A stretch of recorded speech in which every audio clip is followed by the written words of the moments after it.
Anime used to be a fairly obscure hobby.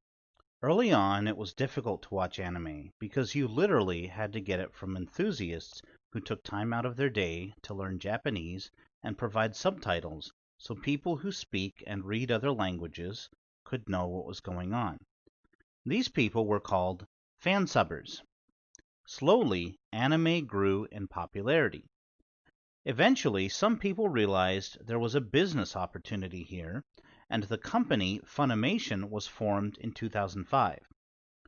Funimation, as many of you well know, is a company dedicated to providing English dubbed and subbed anime. A year later, Crunchyroll was formed as an anime streaming service, and thus anime's rise in popularity began. You might ask at this point, okay, what's the problem? It seems like anime is doing pretty well. Well, yes and no. Anime is at its height of popularity, and it is doing better than ever. But at some point, woke culture began to infiltrate Funimation, Crunchyroll, and the anime fandom at large. The non-Japanese anime fanbase and American localization companies have been infested by normies.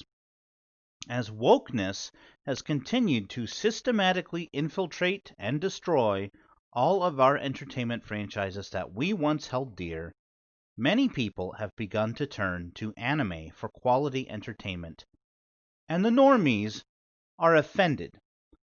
Although the limitless imagination of Japanese storytellers has created some truly astonishing works of art, there are things that Japan is okay with that make Westerners uncomfortable.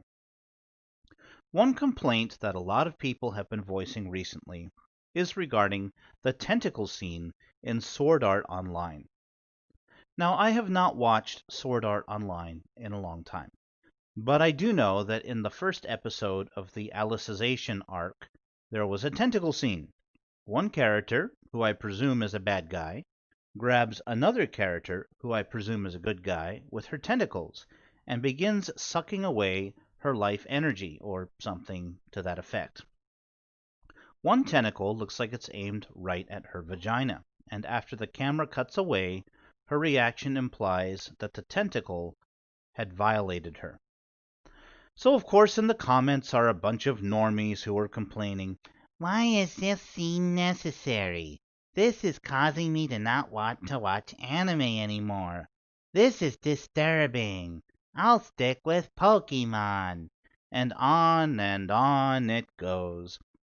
Let me explain to you what a true fan of anime is.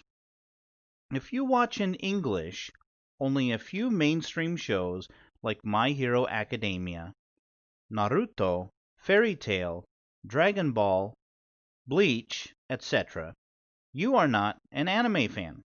I repeat, you are not an anime fan. You are a fucking normie. A true anime fan is open to all anime. A true anime fan will watch anime in Japanese with English subtitles or else learn the language.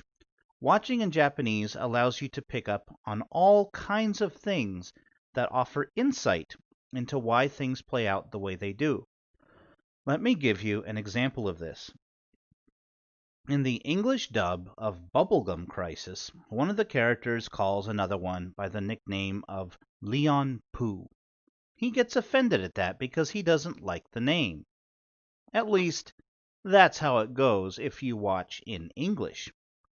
In Japanese, she calls him Leon without adding san at the end of his name. In Japan, you do not casually call someone by their first name without honorifics, unless you know that person really well.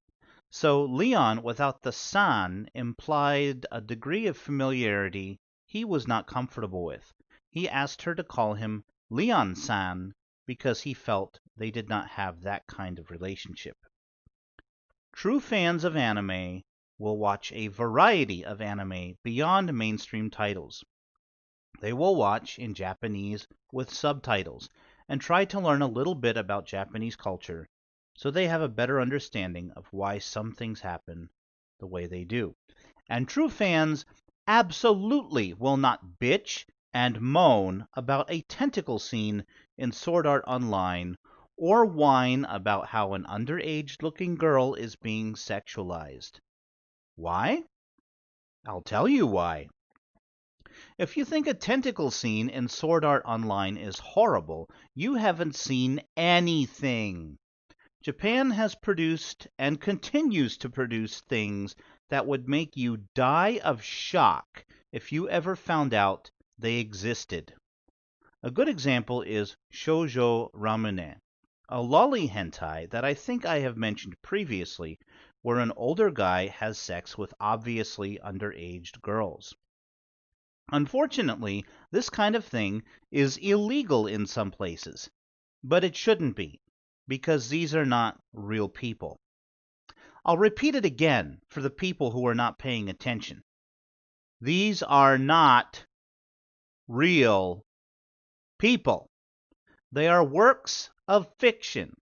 And if you say exposure to sexualized depictions of animated underaged girls is a problem, then let's have a little talk about how violent video games make people violent. Oh, right. That bullshit has been disproven time and time again. Unlike here in America, Australia, the UK, and other uptight countries, Japan's freedom of expression is largely unregulated, and that is how it should be. For the most part, Japanese artists are free to create whatever they want. And that means Western fifis might get hurt. Get the fuck over it. If you cannot handle what Japan has to offer, stick with your mainstream shows dubbed in English, and leave the rest of Japanese entertainment for those of us who actually appreciate the art form. If your interest does go beyond mainstream shows you watch in Japanese, and you have taken time to learn something of the culture, but you are one of those twatter retards who make a stink every time something sets you off, then shut the fuck up. If it offends you, stay silent. You don't have to watch it. It is not your job to remake a foreign culture to suit your ideals and your morality. If you can't accept anime for what it is, then you need to find a new hobby. Get the fuck out and leave it for those of us who have a spine. We won't miss you. That's it, guys. Have a great day.